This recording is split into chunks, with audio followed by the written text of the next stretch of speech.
Hello everyone, मैं चेतना बहुत बहुत स्वागत करदी हाँ ਤੁਹਾਡਾ अपने यूट्यूब चैनल ਗਿਆਨਮ ਪੰਜਾਬ ਦੇ ਉੱਪਰ। तो जिवें कि ਤੁਹਾਨੂੰ ਸਾਰਿਆਂ ਨੂੰ ਪਤਾ ਹੈ ਕਿ ਆਪਣੀ ਨਾ ਇੱਕ ਸੀਰੀਜ਼ ਆਪਾਂ ਚਲਾਈ ਹੋਈ ਹੈ, ਠੀਕ ਹੈ, ਆਪਣੇ YouTube ਚੈਨਲ ਤੇ। ਸੀਰੀਜ਼ ਹੈਗੀ ਹੈ ਸਪੈਸ਼ਲੀ ਫॉर ਐਕਸਾਈਜ਼ ਇੰਸਪੈਕਟਰ, ਠੀਕ ਹੈ ਸਟੂਡੈਂਟ। ਸੋ ਐਕਸਾਈਜ਼ ਇੰਸਪੈਕਟਰ ਦਾ ਪੇਪਰ ਤੁਹਾਨੂੰ ਪਤਾ ਹੈ ਕਿ 31st ਆਫ ਮਈ ਨੂੰ ਹੈ। ਸੋ ਆਪਾਂ ਉਹਦੇ ਵਾਸਤੇ ਪ੍ਰੈਕਟਿਸ ਕਰ ਰਹੇ ਹਾਂ ਕੁਐਸਚਨਸ ਦੀ। ਸੋ ਆਪਾਂ ਆਲਮੋਸਟ ਆਪਣਾ ਟਾਰਗੇਟ ਰਹਿੰਦਾ ਹੈ ਕਿ ਮੈਕਸਿਮਮ ਕੁਐਸਚਨਸ ਅਸੀਂ ਪ੍ਰੈਕਟਿਸ ਕਰੀਏ, ਠੀਕ ਹੈ। ਸੋ ਅੱਜ ਵੀ ਆਪਾਂ ਜਿਹੜੀ ਆਪਣੀ ਕਲਾਸ ਹੈ based on some question that are all previous year based question, ठीक है। सो प्रीवियस ईयर क्वेश्चन ही हले मैं ਤੁਹਾਡੇ सामने लेके आ रही हाँ। ਹੁਣ मैं ਇਹ नहीं कहूँगी कि सिर्फ एक्साइज ਦੇ ਹੀ प्रीवियस है, होर भी ਜਿਹੜੇ भी एग्जाम्स अपने होए, चाहे फिर वो लेबर इंस्पैक्टर का पेपर होया, चाहे वो सीनियर असिस्टेंट का कभी पेपर होया, चाहे वो PSSP क्लर्क का कोई पेपर है, जेल वार्डन का पेपर है, ठीक है। वो सारे मिक्स क्वेश्चन है। सो ਤੁਹਾਨੂੰ पता है कि लैवल तो आस पास ही रहता है, कुछ टाइप ऑफ क्वेश्चन आस पास ही रहती है। सो ਆਪਾਂ ਉਹ क्वेश्चन डिस्कस कर रहे हैं। सो ਅੱਜ ਹੈਗੀ ਆਪਣੀ क्लास नंबर 5। ਸੋ ਅੱਜ ਆਪਾਂ ਕੁਐਸਚਨ ਕਰਾਂਗੇ। ਸਭ ਤੋਂ ਪਹਿਲਾ ਕੁਐਸਚਨ ਰਹੇਗਾ ਜਿਹੜਾ ਕਿ ਕੱਲ ਤੁਹਾਨੂੰ ਹੋਮਵਰਕ ਕੁਐਸਚਨ ਦਿੱਤਾ ਗਿਆ ਸੀ, ਠੀਕ ਹੈ। ਸੋ ਕੱਲ ਦੀ ਕਲਾਸ ਦਾ ਹੋਮਵਰਕ ਕੁਐਸਚਨ ਸੀ ਸਟੂਡੈਂਟਸ ਤੁਹਾਡੇ ਸਾਹਮਣੇ ਹੈ। ਆਈ ਹੋਪ ਤੁਸੀਂ ਸਾਰਿਆਂ ਨੇ ਇਹਦਾ ਆਨਸਰ ਕੀਤਾ ਹੋਏਗਾ। ਇੱਕ ਵਾਰ ਆਪਾਂ ਡਿਸਕਸ ਕਰ ਲੈਂਦੇ ਹਾਂ। ਕੀ ਕਹਿ ਰਹੇ ਹੈ, ਕਹਿੰਦੇ ਕਿ ਆਪਣੇ ਕੋਲ 5 ਰਿਵਰਸ ਹੈ। F is shorter than G, ठीक है। F ਜਿਹੜੀ ਰਿਵਰ ਹੈ ਛੋਟੀ ਹੈ ਕਿਦੇ ਤੋਂ, G ਤੋਂ, ਬਟ longer than J। ਕਹਿੰਦੇ F ਛੋਟੀ ਹੈ G ਤੋਂ ਪਰ longer ਕਿਦੇ ਤੋਂ ਹੈ, J ਤੋਂ। H is the longest, H longest river है, सब तो ऊपर आएगी। I is a little shorter than G, कहते I छोटी है G तो and little longer than F। I छोटी है G तो पर ਵੱਡੀ ਕਿਹਦੇ ਤੋਂ ਹੈ, F ਤੋਂ। ਸੋ F ਤੇ G ਦੇ ਵਿਚਕਾਰ ਇੱਥੇ ਆਪਾਂ I ਪਲੇਸ ਕਰਾਂਗੇ। ਹੁਣ ਉਹਨਾਂ ਨੇ ਪੁੱਛਿਆ ਕਿ ਸ਼ਾਰਟੈਸਟ ਰਿਵਰ ਕਿਹੜੀ ਹੈ। ਸੋ ਸਭ ਤੋਂ ਛੋਟੀ ਰਿਵਰ ਤਾਂ ਆਪਣੇ ਕੋਲ J ਹੀ ਆ ਰਹੀ ਹੈ ਨਾ। ਸੋ ਇਸ ਕੁਐਸਚਨ ਦਾ ਆਨਸਰ ਸੀਗਾ ਆਪਣੇ ਕੋਲ J, that is option A। I hope ਸਾਰਿਆਂ ਨੇ A ਆਪਸ਼ਨ ਪਿਕ ਕੀਤਾ ਹੋਏਗਾ। चलो जी अगे चलते हैं। अगला क्वेश्चन अपना है स्टेटमेंट एंड असम्पशन ते। नाउ की कह रहे हैं स्टेटमेंट दे विच कह रहे हैं कि if you want to give any advertisement give it in the newspaper M Ram tells Shyam, ठीक है। कहते स्टेटमेंट दे विच बोलिया जा रहा है, राम कह रहा है श्याम नू कि अगर तू कोई भी एडवर्टाइजमेंट देना चाह रहा है तो तू एक न्यूज़पेपर हैगा ਉਹਦਾ ਨਾਮ ਐਮ ਹੈ, ਉਹ न्यूज़पेपर ਦੇ ਵਿੱਚ ਦੇ, ठीक है। ਸੋ ਅਗਰ ਆਪਾਂ ਗੱਲ ਕਰੀਏ ਅਜ਼ੰਪਸ਼ਨ ਨੂੰ, ਆਪਾਂ ਹੁਣ ਆਪਾਂ ਕੀ ਅਜ਼ੰਪਸ਼ਨ ਬਣਾ ਸਕਦੇ ਹਾਂ। ਦੇਖੋ ਅਜ਼ੰਪਸ਼ਨ ਕੀ ਹੁੰਦੀ ਹੈ ਕਿ ਜੇ ਤੁਸੀਂ ਸਟੇਟਮੈਂਟ ਨੂੰ ਪੜ੍ਹਿਆ, ਹੁਣ ਸਟੇਟਮੈਂਟ ਨੂੰ ਪੜ੍ਹ ਕੇ ਤੁਹਾਡੇ ਮਾਈਂਡ 'ਚ ਕੀ ਮਤਲਬ ਚੀਜ਼ਾਂ ਕ੍ਰੀਏਟ ਹੋਈਆਂ, ਠੀਕ ਹੈ, ਉਹਨੂੰ ਆਪਾਂ ਅਜ਼ੰਪਸ਼ਨ ਬੋਲਦੇ ਹਾਂ। ਬਟ ਉਹ ਫੈਕਚੁਅਲ ਹੋਣੀਆਂ ਚਾਹੀਦੀਆਂ, ਇਹ ਨਹੀਂ ਹੈ ਕਿ ਬਿਲਕੁਲ ਹੀ ਸਟੇਟਮੈਂਟ ਤੋਂ ਉਲਟ ਕੋਈ ਅਜ਼ੰਪਸ਼ਨ ਬਣ ਰਹੀ ਹੈ, ਠੀਕ ਹੈ। ਸੋ ਸਭ ਤੋਂ ਪਹਿਲਾਂ ਉਹ ਕੀ ਕਹਿ ਰਿਹਾ ਕਿ Shyam wants to publicise his products. देखो अगर वो खुद न्यूज़पेपर एम बारे कह रहा है कि भाई न्यूज़पेपर एम दे विच तू की कर एडवरटाइज कर, तो ऑब्वियसली वो भी इंटरेस्टेड है इस चीज ते एंड की पास्ट विच उन्हें भी एडवरटाइज किया है, ठीक है। सो शाम जिहड़ा है मतलब राम जिहड़ा है उन्होंने एडवाइस कर रहा है शाम नू। ਹੁਣ देखो ਇੱਥੇ ਉਹਨਾਂ ਨੇ ਬੋਲਿਆ ਹੈ ਕਿ Shyam wants to publicise his products, but ਇੱਥੇ ਅਗਰ ਆਪਾਂ ਗੱਲ ਕਰੀਏ ਸ਼ਾਮ ਦੀ ਹੋ ਰਹੀ ਹੈ। ਅਗਰ ਰਾਮ ਸ਼ਾਮ ਨੂੰ ਇੱਕ ਐਡਵਾइस ਦੇ ਰਿਹਾ ਹੈ ਤਾਂ ਕੋਈ ਗੱਲ ਉਹਨਾਂ 'ਚ ਹੋਈ ਹੋਏਗੀ, ਹੈ ਨਾ, ਤਾਂ ਹੀ ਉਹਨੂੰ ਐਡਵਾइस ਦੇ ਰਿਹਾ। ਸੋ ਸ਼ਾਮ ਪ੍ਰੋਡਕਟ ਦੀ ਐਡਵਰਟਾਈਜ਼ਮੈਂਟ ਕਰਨਾ ਚਾਹ ਰਿਹਾ ਹੈ, ਇਹ ਆਪਣੀ ਅਜ਼ੰਪਸ਼ਨ ਹੋ ਸਕਦੀ ਹੈ, ਠੀਕ ਹੈ, ਕਿ ਉਹ ਆਪਣੀ ਐਡਵਰਟਾਈਜ਼ ਕਰਨਾ ਚਾਹ ਰਿਹਾ ਪ੍ਰੋਡਕਟਸ ਦੀ। ਦੂਸਰਾ ਕੀ ਹੈ, newspaper M has a wide circulation. ਦੇਖੋ ਅਗਰ ਉਹਨੂੰ ਪ੍ਰੈਫਰ ਕਰ ਰਿਹਾ ਕਿ ਬਈ ਤੂੰ ਐਮ ਦੇ ਵਿੱਚ ਹੀ ਨਿਊਜ਼ਪੇਪਰ ਐਮ ਦੇ ਵਿੱਚ ਹੀ ਤੂੰ ਕੀ ਕਰ ਐਡਵਰਟਾਈਜ਼ਮੈਂਟ ਦੇ, ਸੋ ਆਬਵੀਅਸਲੀ ਉਹਦੀ ਕੀ ਹੋਏਗੀ, ਵਾਈਡ ਸਰਕੂਲੇਸ਼ਨ ਹੈ, ਤਾਂ ਹੀ ਉਹਨੂੰ ਬੋਲਿਆ ਜਾ ਰਿਹਾ ਹੈ। ਸੋ ਆਪਣਾ ਆਨਸਰ ਇੱਥੇ ਆਏਗਾ ਬੋਥ, ठीक है। बोथ इंप्लीसिट आएगा, बोथ असम्पशन 1 और 2 इंप्लीसिट, ठीक है जी। चलो फिर आप चलते हैं क्वेश्चन नंबर 3 के ऊपर। सो क्वेश्चन नंबर 3 ਜਿਹੜਾ ਹੈਗਾ ਆਪਣੇ ਕੋਲ ਕਿਹਦੇ ਚ ਆ ਰਿਹਾ, मीनिंगफुल वर्ड्स, ठीक है। ਆਪਣੇ ਕੋਲ ਕੀ ਗਿਵਨ ਹੈ, सुपरफ्लोज। सुपरफ्लोज ਦੇ ਵਿੱਚ ਉਹ ਕਹਿ ਰਿਹਾ ਕਿ ਇਹਦਾ ਫਰਸਟ ਲੈਟਰ ਚੂਜ਼ ਕਰੋ। ਫਰਸਟ ਆ ਗਿਆ S, ਉਸ ਤੋਂ ਬਾਅਦ ਕੀ ਆ ਗਿਆ फोर्थ, सेकंड थर्ड फोर्थ की आ गया E, ਉਸ ਤੋਂ ਬਾਅਦ ਕੀ ਹੈ 7th 5 6 7 L आ गया, फिर की है 11th 7 बाद 8 9 10 11 S। फिर ਸਾਰਿਆਂ ਨੂੰ ਆਪਾਂ यूज करना है और एक मीनिंगफुल वर्ड बनाना है, बट कंडीशन होती है कि हर लैटर ਨੂੰ ਇੱਕੋ ਵਾਰ यूज करो। सो हाले तक तो अगर मैं देखा तो LESS अपने को की बन लिया, लेस बन रहा है, ठीक है। उस तो इलावा तो कोई और वर्ड बन नहीं पा रहा। सो उन्होंने एक सानू कंडीशंस दी है कि अगर इक्को बनता है तो तुसी जिहड़ा भी ਉਹਦਾ फर्स्ट लैटर होएगा वो अपना आंसर कर दो।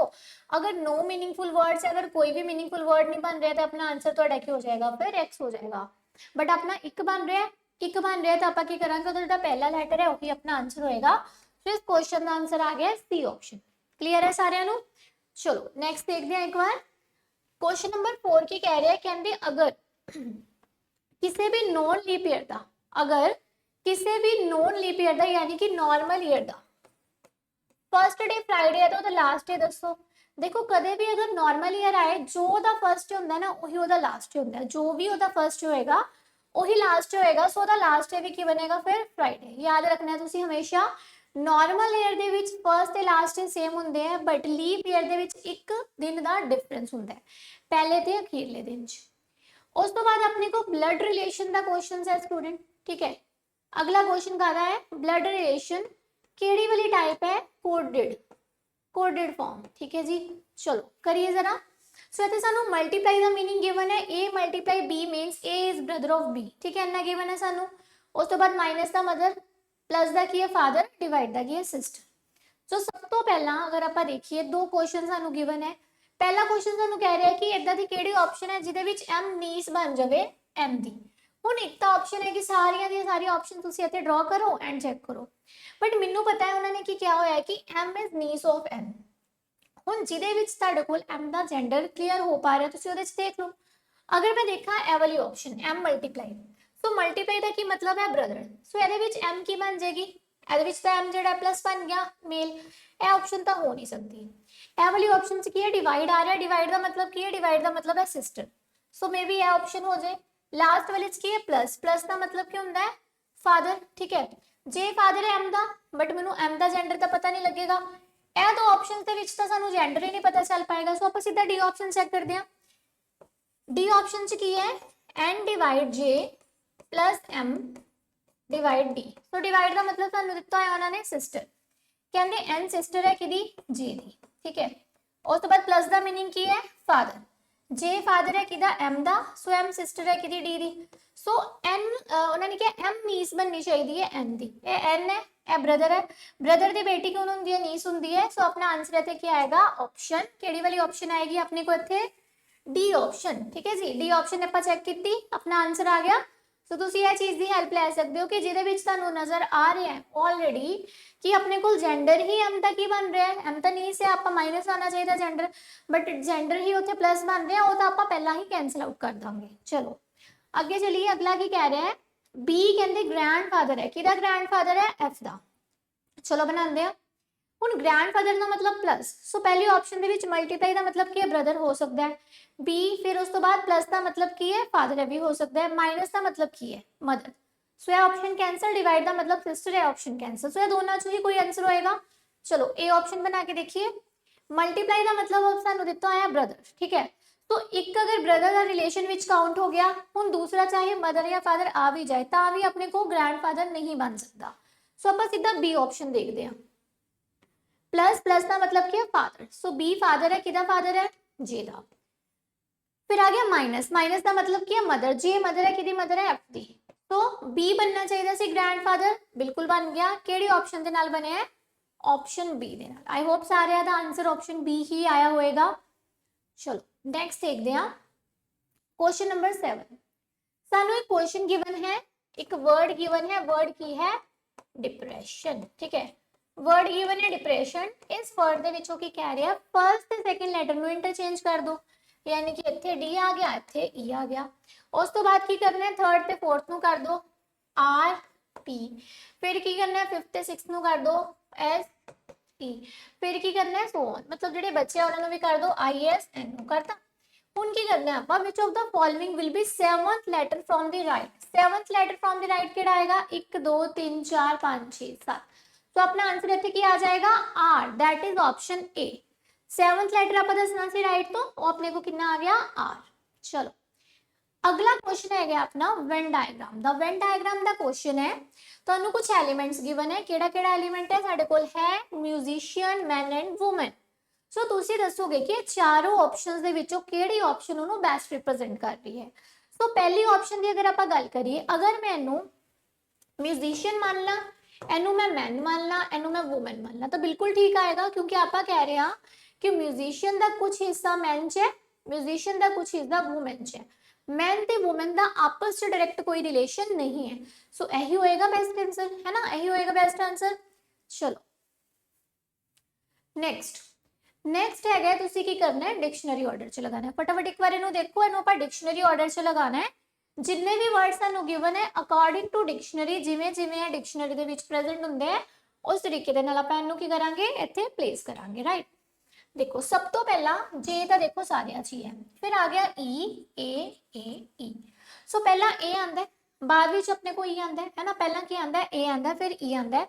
सो देखो दोनों च ए आ रहा है, ठीक है, फिर ई आ रहा है। हुण जिहड़े ए वाले वो दोनों आपां कंपेयर करते हैं, आई आ रहा है, सी आ रहा है, ए तो आ रहा है, इस तो बाद की आ रहा है, आई आ रहा है, सी आ रहा है। सो सी वाला पहला आएगा, सी वाला आपां लिखता, उस तो बाद आई वाला आएगा, 3 2 हो गया। 3 2 वाली अपने को इको ही ऑप्शन प्रेजेंट है, सो अगे जाने की सानू कोई जरूरत नहीं है, सी ऑप्शन इत्थे अपना फाइनल आंसर होएगा। चलो जी नेक्स्ट करिए। अगला क्वेश्चन तुहाडे कोल आ रहा है, नॉर्मल स्टेटमेंट बेस्ड क्वेश्चन है। ओके कह रहे हैं reaching the place of meeting 20 minutes before 8:50। 20 minute before 8:50 का मतलब है 8:30, 8:30। सुमित ने देखा कि वो 30 मिनट जल्दी आ चुके हैं, वो 30 मिनट जल्दी आ चुके हैं किस तो अगर 30 मिनट जल्दी की गल करिए, मतलब ओनू आना चाहिए सीगा, अगर 30 मिनट जल्दी है तो 30 मिनट लेट अगर मैं करा सो ओनू आना चाहिए सी 9 बजे। अगर वो कह रहा है कि मैं 30 मिनट पहला वहां, मतलब जेडे टाइम तो 30 मिनट पहला वो टाइम केड़ा 9 बजे का टाइम, ठीक है। Earlier than the man who came 40 minutes late. हुण एक मैन आया, कदों आया 9 बजे, जेड़ा बंदा 9 बजे आ रहा है वो 40 मिनट लेट आ रहा है, ठीक है। मतलब देखो सुमित ओदे तो 3 मिनट जल्दी सी, पर वो खुद जेड़ा मैन आ रहा है वो 40 मिनट लेट है मीटिंग के टाइम तो। अगर ये 40 मिनट लेट है तो मतलब कि उन्होंने पर 8:20 ते आना चाहिए सी ना। अगर ये 40 मिनट लेट है सो इन्हू 40 मिनट पहला आना चाहिए सी, 8:20 ते आना चाहिए सी। 8:20 ही जेड़ा टाइम है वो टाइम सी शेड्यूल टाइम ऑफ मीट, ठीक है। मीटिंग का जो शेड्यूल टाइम सी वो केड़ा सी 8:20, बट वो 40 मिनट लेट पहुंचा 9 बजे, पर सुमित तो 3 मिनट पहला पहुंच गया सी, मतलब 8:20, ठीक है जी। सो इसका आंसर की रहेगा 8:20। चलो जी उस तो बाद आ गया क्वेश्चन नंबर 11। चलो फटाफट देखो एक बार क्वेश्चन नंबर 11।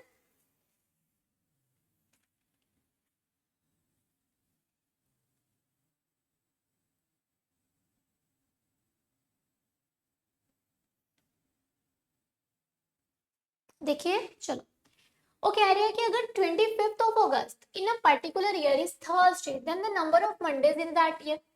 देखो कोई भी चाहे वीकडेज है, कोई भी वीकडे आ जाए थोड़े को, ठीक है। अगर कोई भी वीकडे आ रहा है थोड़े को, हमेशा तुसी चेक करके देख लियो अपने को 52 वार आएगा। कोई भी वीकडे आता है ना, क्योंकि तुसी चाहे देखो कोई किसी भी साल दे विच तुहाडे कोल किन्ने हुंदे हैं 365 दिन हुंदे हैं। ਜਦੋਂ ਤੁਸੀਂ 365 दिन ਦੇ वीक बना के देखोगे 7 ਨਾਲ डिवाइड करके देखोगे ਇੱਥੇ अपने को ना 52 आता है, ठीक है। अपने को ਇੱਥੇ ਕੀ ਆਂਦਾ है 52 आंदा है।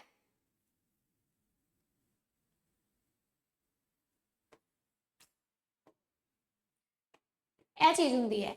ਸੋ ਇਹਦਾ मतलब ਹੁੰਦਾ ਹੈ ਕਿ 365 डेज ਚਾਹੇ ਤੁਸੀਂ ਇਹਦੇ 366 ਵੀ ਲਿਖ ਦੋ, ਆਪਣੇ ਕੋ 52 ਵੀਕਸ ਹੀ ਬੰਦੇ ਆ। ਸੋ ਕਦੇ ਵੀ ਵੀਕ ਡੇ ਦਾ ਕੁਐਸਚਨ ਆਂਦਾ ਹੈ ऑलमोस्ट अपना ਉਹਦਾ आंसर 52 होएगा। बट मान लो कि कोई इदा का उन्होंने डे पूछ लिया, और अगर मान लो मंडे की गल हो रही, जिवें इत्थे मंडे की गल हो रही है ना, ठीक है, तो हम चलो अगस्त का रेफरेंस लिया उन्होंने।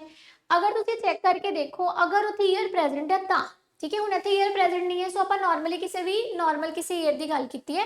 बट अगर उत्थे ईयर प्रेजेंट है और एंड वो ईयर मंडे तो ही स्टार्ट हो रहा, फिर शायद उत्थे 53 मंडे हो जाए, ठीक है, फिर पॉसिबिलिटी है। बट जो मेंशन नहीं है तो ऑलमोस्ट हम साडे कोल की रहेगा 52 टाइम्स ही वो दिन आएगा, चाहे वो कोई भी वीकडे है, ठीक है। चलो उस तो बाद अपने को आ गया million, lakhs, billion, crore, trillion. चलो फटाफट दसो मैनूं इहदा ऑर्डर की रहने वाला है। हाँ जी दसो क्वेश्चन नंबर 12 का ऑर्डर की रहेगा। शाबाश।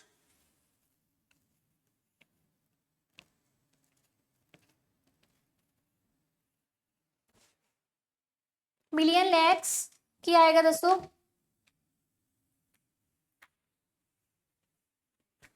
देखो अगर आप इन्हां दी गल करी केड़ा आएगा, सब तो पहला की हुंदा है साडे कोल, सब तो छोटी यूनिट केड़ी है इहदे विच, ठीक है। उन्होंने असेंडिंग ऑर्डर बोलिया, सो सब तो छोटी यूनिट केड़ी है इहदे विच अगर असीं सारियां दी गल करिए, सब तो छोटी है लैक्स, ठीक है। फिर लैक्स तो बाद की बनता है अपने को मिलियन बन जाता है, ठीक है। मिलियन तो बाद की होएगा, मिलियन तो बाद अपने को की बनता है करोड़, करोड़ तो बाद बिलियन बनेगा, एंड लास्ट विच अपने को की आंदा है ट्रिलियन। सो 214 3 5। ठीक है जी, यह रहेगा अपना। चलो फिर अगला देखिए। अगला है क्वेश्चन नंबर 13। वेन डायग्राम का क्वेश्चन है, थोड़ा जिहा कैलकुलेशन बेस्ड है, ज्यादा नहीं। देखो ਇਹਦੇ ਵਿੱਚ ਉਹਨਾਂ ਨੇ ਕੀ ਕਿਹਾ ਹੈ, ਕਹਿੰਦੇ ਕਿ ਵੈਨ ਡਾਇਗਰਾਮ ਦੇ ਅੰਦਰ ਅਗਰ ਅਸੀਂ ਗੱਲ ਕਰੀਏ, ਠੀਕ ਹੈ, ਅਗਰ ਅਸੀਂ ਵੈਨ ਡਾਇਗਰਾਮ ਦੇ ਅੰਦਰ ਗੱਲ ਕਰੀਏ ਤਾਂ ਉਹ ਕੁਝ ਪਰਸਨਸ ਨੂੰ ਰਿਪਰੈਜ਼ੈਂਟ ਕਰਦੇ ਆ। 3 ਟਾਈਪਸ ਦੇ ਪੇਪਰ ਹੈ, ਠੀਕ ਹੈ, ਪੇਪਰ 1, ਪੇਪਰ 2 ਐਂਡ ਪੇਪਰ 3 ਹੈ। ਸੋ ਕੁਝ ਪਰਸਨਸ ਹੈਗੇ ਜਿਹੜੇ ਸਿਰਫ ਪੇਪਰ 1 ਪੜ੍ਹਦੇ ਆ, ਕੁਝ ਸਿਰਫ ਪੇਪਰ 2 ਪੜ੍ਹਦੇ ਆ, ਕੁਝ ਸਿਰਫ 3, ਕੁਝ ਤਿੰਨੋਂ ਪੇਪਰ ਪੜ੍ਹਦੇ ਆ, ਕੁਝ ਦੋ ਨੂੰ ਪੜ੍ਹਦੇ ਆ। ਠੀਕ ਹੈ, ਸੋ ਸਾਡੇ ਕੋਲ ਸਾਨੂੰ ਇਹ ਕਿਹਾ ਹੈ ਕਿ ਡਾਇਗਰਾਮ ਜਿਹੜਾ ਹੈਗਾ ਉਹ 50 ਪਰਸਨਸ ਨੂੰ ਸਰਵੇ ਕਰਨ ਤੋਂ ਬਾਅਦ ਬਣਾਇਆ ਗਿਆ। पॉपुलेशन उतों दी हैगी है 10,000। ठीक है, so how many can be expected to read at least 2 newspaper. So देखो अगर मैं सारे दी गल करा 50 यूनिट्स है ना, सो 50 यूनिट्स की वैल्यू उन्होंने कितनी दी हुई सानू इत्थे 10,000। सो 1 यूनिट की वैल्यू कितनी आएगी अपने को, अगर मैनू डिवाइड कर देवां ते 0 नाल 0 जाएगा 200, 1 यूनिट की होगी 200। ਹੁਣ ਜਦੋਂ ਐਟਲੀਸਟ 2 ਪੇਪਰ ਦੀ ਗੱਲ ਕੀਤੀ ਗਈ ਹੈ, ਸੋ ਆਪਾਂ 2 ਵਾਲੇ ਵੀ ਲੈਣੇ ਆ ਤੇ ਆਪਾਂ 3 ਵਾਲੇ ਵੀ ਲੈਣੇ ਆ ਨਾ। ਇਹਦੇ ਵਿੱਚ 2 ਵਾਲੇ ਤੇ 3 ਵਾਲੇ ਦੋਨੋਂ ਹੋ ਜਾਣਗੇ। ਸੋ 12 2 ਨਿਊਜ਼ਪੇਪਰ ਪੜ੍ਹ ਰਹੇ ਆ, 8 ਵੀ ਆਏਗਾ।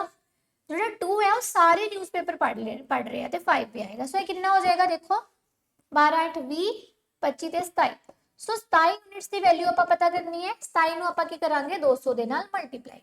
ਸੋ ਆਪਣਾ ਆਨਸਰ ਕੀ ਆ ਜਾਏਗਾ 5400, 5400 ਇਹਦਾ ਆਪਣਾ ਆਨਸਰ ਰਹੇਗਾ। ठीक है जी, चलो नेक्स्ट क्वेश्चन आ गया। नेक्स्ट क्वेश्चन की है एनालॉजी बेस्ड है, कहते मॉस्किटो ते कट्टण नाल मलेरिया हुंदा है, सो रैट ते कट्टण नाल की हुंदा है? सारिਆਂ ਨੂੰ पता है रैट दे कट्टण नाल की हुंदा है, प्लेग हुंदा है। ठीक है, अपना आंसर आएगा प्लेग।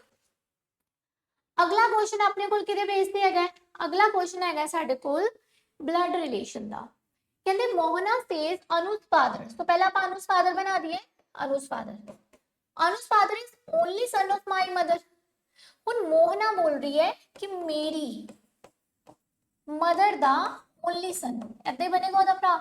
ਸੋ ਇਹ ਕਹਿ ਰਹੀ ਹੈ, ਹੁਣ ਆਪਾਂ ਕੰਬਾਈਨ ਕਰਾਂਗੇ, ਉਹ ਇਹ ਕਹਿ ਰਹੀ ਹੈ ਕਿ ਜਿਹੜਾ ਅਨੂ ਦਾ ਫਾਦਰ ਹੈ, ਮਤਲਬ ਇਹ ਪਰਸਨ, ਇਹ ਸੇਮ ਪਰਸਨ ਮੇਰੀ ਮਦਰ ਦਾ ਓਨਲੀ ਸਨ ਹੈ। ਸੋ ਇਹ ਦੋਨੋਂ ਪਰਸਨ ਸੇਮ ਹੈ। ਆਪਾਂ ਅਗਰ ਇਹਨੂੰ ਕੰਬਾਈਨ ਕਰਾਂਗੇ ਇਹਨੂੰ ਤੇ ਇਹਨੂੰ, ਸੋ ਅਨੂ ਇੱਥੇ ਨੀਚੇ ਚਲੀ ਜਾਏਗੀ, ਹੈ ਨਾ। ਸੋ ਉਹਨਾਂ ਨੇ ਤੁਹਾਡੇ ਕੋਲ ਕੀ ਪੁੱਛਿਆ ਕਿ how is Anu related to Mohna. ਠੀਕ ਹੈ, ਅਨੂ ਕਿਵੇਂ ਰਿਲੇਟਡ ਹੈ ਮੋਹਨਾ ਦੇ ਨਾਲ, ਆਪਾਂ ਇਹ ਦੱਸਾਂਗੇ। ਹੁਣ ਦੇਖੋ ਜਰਾ, अनु का जेंडर ਤੁਹਾਨੂੰ ਪਤਾ ਨਹੀਂ ਹੈ। ठीक है, अगर अनु का जेंडर पता होएगा तो आप कह सकते सी नीस है या नेफ्यू है। ਹੁਣ ਇੱਥੇ नेफ्यू गिवन है, बट की श्योरिटी है कि नेफ्यू ही आएगा, है ना। सो आप ਇੱਥੇ बोलांगे नन ऑफ द अबव, क्योंकि आप ਇਹਦੇ ਬਾਰੇ श्योर नहीं है, क्योंकि आप ਇਹਦੇ ਬਾਰੇ श्योर नहीं है, इस करके आप नन ऑफ अबव लिखांगे, क्योंकि ਇਹਦਾ आंसर नीस भी हो सकता है, नेफ्यू भी हो सकता है, क्योंकि अपने को जेंडर स्पेसिफाई नहीं है। चलो जी नेक्स्ट देखिए। अगला ਤੁਹਾਡੇ ਕੋਲ ਜਿਹੜਾ क्वेश्चन है वो आ रहा है सीरीज का। सो पहले अपने को क्या आया 0 का फर्क। ठीक है, आप साइड पे कर दिया, 2 है, फिर तो 2 5 13 28। सो पहला 0 का फर्क आया, 3 का आया, 8 का आया, तो किन्ने का आया अपने को इत्थे 7 ते 8 15 का, है ना। चलो ठीक है, अगे किन्ने का आया 3 का, फिर 5 का, फिर 7 का। सो 2 2 का फर्क है ना, अगे देखो, फिर तो 2 का फर्क पा दो, कितना हो जाएगा 9। 15 प्लस 9 करोगे कितना आएगा 24।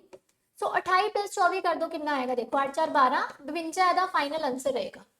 ਤੁਹਾਡਾ आंसर ਕੀ रहेगा डी ऑप्शन, दैट इज 52। ठीक है जी, चलो अगला है ट्रैवलर जर्नी सेलर। देखो ट्रैवलर ਜਿਹੜਾ ਹੈ ਉਹਦੀ ਜਿੰਨੀ ਵੀ ਮਤਲਬ ਜਿਹੜੀ ਉਹਦੀ ਯਾਤਰਾ ਉਹਨੂੰ ਆਪਾਂ ਜਰਨੀ ਬੋਲਦੇ ਆ। ਸੋ ਜਿਹੜਾ ਸੇਲਰ ਹੁੰਦਾ, ਜਿਹੜਾ ਸ਼ਿਪ ਚਲਾਉਂਦਾ ਨਾ, ਉਹਨਾਂ ਦੀ ਸਾਰੀ ਜਰਨੀ ਨੂੰ ਵੋਇਜ ਬੋਲਿਆ ਜਾਂਦਾ ਹੈ। ਸੋ ਇਹਦਾ ਆਨਸਰ ਕੀ ਆਏਗਾ ਵੋਇਜ। क्लियर।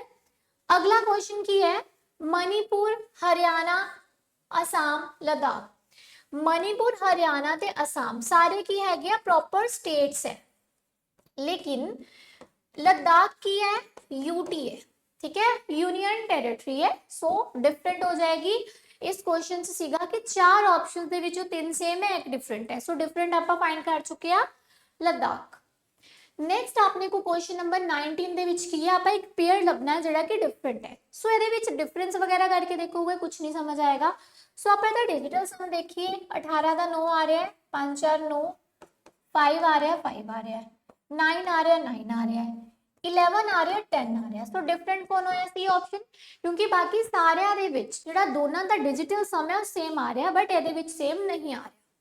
ठीक है जी, चलो ਸੋ ਸਟੂਡੈਂਟਸ ਆਪਾਂ ਇੱਥੇ ਕੁਝ ਕੁਐਸਚਨ ਜਿਹੜੇ ਆ ਉਹ ਡਿਸਕਸ ਕਰ ਚੁੱਕੇ ਆ। ਸੋ ਇੱਕ ਕੁਐਸਚਨ ਮੈਂ ਤੁਹਾਨੂੰ ਹੋਮਵਰਕ ਲਈ ਦੇਣ ਜਾ ਰਹੀ ਹਾਂ, ਠੀਕ ਹੈ। ਆਈ ਹੋਪ ਜਦੋਂ ਵੀ ਤੁਸੀਂ ਲੈਕਚਰ ਦੇਖੋਗੇ ਸਾਰਾ ਕਰਨ ਦੇ ਬਾਅਦ ਤੁਸੀਂ ਇਸ ਕੁਐਸਚਨ ਦਾ ਆਨਸਰ ਮੈਨੂੰ ਹੋਮਵਰਕ ਐਜ਼ ਅ ਹੋਮਵਰਕ ਰੱਖੋਗੇ ਐਂਡ ਮੈਨੂੰ ਕਮੈਂਟ ਸੈਕਸ਼ਨ 'ਚ ਕਰੋਗੇ। ਜਿਵੇਂ ਹੀ ਤੁਸੀਂ ਖਤਮ ਕਰੋਗੇ ਆਪਣਾ ਸੈਸ਼ਨ, ਸਾਰਿਆਂ ਦਾ ਆਨਸਰ ਮੈਨੂੰ ਕਮੈਂਟ ਸੈਕਸ਼ਨ 'ਚ ਚਾਹੀਦਾ। ਕਰੈਕਟ?